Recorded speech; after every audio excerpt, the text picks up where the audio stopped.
ఇప్పుడు అదే జరిగింది. కాబట్టి మనం అందరం సమిష్టిగా ఉంటూ మన రంగస్వామి చెప్పినట్టు ఎవరు ఈ విభేదాలు లేకుండా అందరం కలుపుకొని ఈరోజు అంతా ఒకే పక్షమైంది. అది చూస్తున్న రిజల్ట్ చూస్తే కూడా అందరూ ఊహించని ఇది వచ్చినాయి. మనందరం కూడా ఒకే పక్షంలో ఉంటూ అందరం కూడా మన ఉమ్మడి ప్రయోజనాల కోసం కష్టపడుతూ ఒకరికొకరు తోడుగా ఉంటూ చేసుకుంటూ వెళ్దామని చెప్పేసి కొత్త ప్రభుత్వానికి కృతజ్ఞతలు, ధన్యవాదాలు. కాళీకుమార్ సార్ కానీ ప్రత్యేక ధన్యవాదాలు. Thank you. సుబ్బారెడ్డి అందరం మనం అందరం ఉంటేనయ్యా అందరికి నమస్కారం అండి. సరే, ఉద్యోగస్తుల ఆశలు ఆకాంక్షలకు అనుగుణంగానే ఈరోజు ఓటింగ్ జరిగిందని అందరూ అనుకున్నట్లే ప్రభుత్వం కూడా వచ్చింది. ఆ విధంగా అందరం కూడా కలిసికట్టుగా ముందుకెళ్ళి ఇందాక సార్ వాళ్ళు చెప్పినట్టు కూడా మనకు పార్టీలకు అతీతంగా ప్రభుత్వంతో పని కాబట్టి మన డిమాండ్లు అందరం ఇక్కడ యూనిటీగా ఉండి జరిగిన నష్టాన్ని మళ్ళీ జరగకుండా అందరం ఒక యూనిటీగా ఉండడం వల్లనే సాధించుకోగలుగుతాం. ఆ విధంగా అందరం ముందుకెళ్ళాలని ఆకాంక్షిస్తాం. అందరికీ మరొకసారి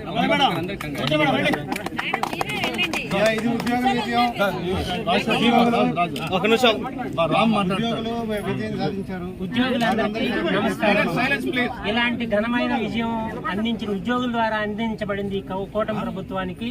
మనకి ఇప్పటిదాకా అన్ని పోస్ట్ డేటెడ్ బెనిఫిట్స్ ఇచ్చారు. పోస్టల్ బ్యాలెట్ లో మనం ఏందో చూపించాము, బ్యాలెట్ లో కూడా మనం ఏందో చూపించాము. మనకు జరిగిన అన్యాయాన్ని సరిదిద్దుకోవటం వచ్చే ఏ ప్రభుత్వం అయినా బలమైన ప్రభుత్వం వస్తుంది. ఈ 5 ఏళ్లలో మనం అంతటా నష్టపోయాము. ఇంకా ఎక్కువగా నష్టపోయిన సిపిఎస్ ఉద్యోగులు. వాళ్ళ మేలు కోసం ఈసారి ప్రత్యేకంగా ముందుండి వాళ్ళకి మేలు జరిగేటట్టు చూసుకున్నాము. మిగతా అన్ని కూడా అమరావతి కానీ ఇళ్ల స్థలాలు కానీ ప్రతి ఒక్కటి పొందేటట్టు ఐక్యతతో ఉండి ప్రభుత్వాలు ఉద్యోగులకు అన్యాయం చేస్తే ప్రభుత్వాలు తుడిచిపెట్టుకుపోతాయి అనే దానికి ఈరోజు ఫలితం. ఇదే స్ఫూర్తి. కులం మతం రహితంగా మనం ఉంటే మన పోయిన ప్రయోజనాలు కూడా అన్ని తీసుకురావచ్చు. ఉద్యోగ సంఘ నాయకులకు కూడా గతంలో ఉన్న వాళ్ళు కూడా ఒక హెచ్చరిక జారీ చేస్తున్నాం. మీరు ఉద్యోగుల వైపు ఉండగా కానీ ప్రభుత్వాల వైపు భజన చేయొద్దు, గుర్తుపెట్టుకోండి. ఆ భజన చెక్క భజన కానీ చెక్కల కింద నలిగిపోతారు, గుర్తుపెట్టుకోండి. Thank you. మేడం ఆకాశంలో సగం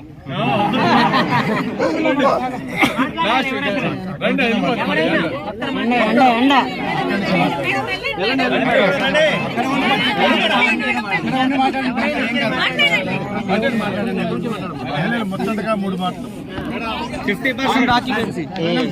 ప్రతి దాంట్లో ఓట కావాలంటారు. ఇక్కడ కూడా ఓట సాయం కంటే ఎక్కువ ఉన్నారు ఓటర్లని. ఈ విజయం ఉద్యోగుల విజయం. ఉద్యోగులతో పెట్టుకుంటే ఎవడైనా పీఠం దిగాలి అని చెప్పేసి ఏ ప్రభుత్వం వచ్చినా కూడా మనతో పెట్టుకోవద్దు. మేము అడుగుతున్నది 1వ తేదీ జీతం, 6 నెలలకి ఒక డిఏ, 5 ఏళ్లకు ఒక పిఆర్సీ. ఇంతకన్నా మేమేం అడగట్లేదు మిమ్మల్ని. ఇది ఇవ్వడానికి కూడా ఏడిస్తే ఇదే ఉంటుంది ఫలితం. ఇక్కడి నుంచి వచ్చే యూనియన్స్ కూడా అందరూ యూనిటీగా ఉండి ఎంప్లాయీస్ యొక్క వెల్ఫేరు, వాళ్ళ యొక్క ఉపయోగాలే పరమావధిగా భావించి ముందుకు అందరూ కృషి చేయాలని కోరుకుంటున్నాను సార్ అందరినీ. కాళీకుమార్ గారు కేక్ కట్ చేయండి. ఉద్యోగుల ఐక్యత, ఉద్యోగుల ఐక్యత. అన్నిటికంటే సిపిఎస్ విధానం మీద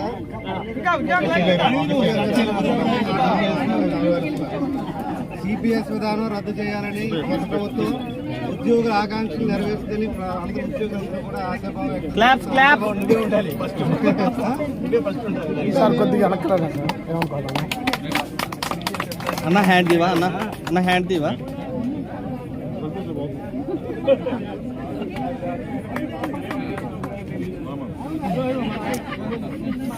సార్ ఫోన్ తీరా కొంచెం.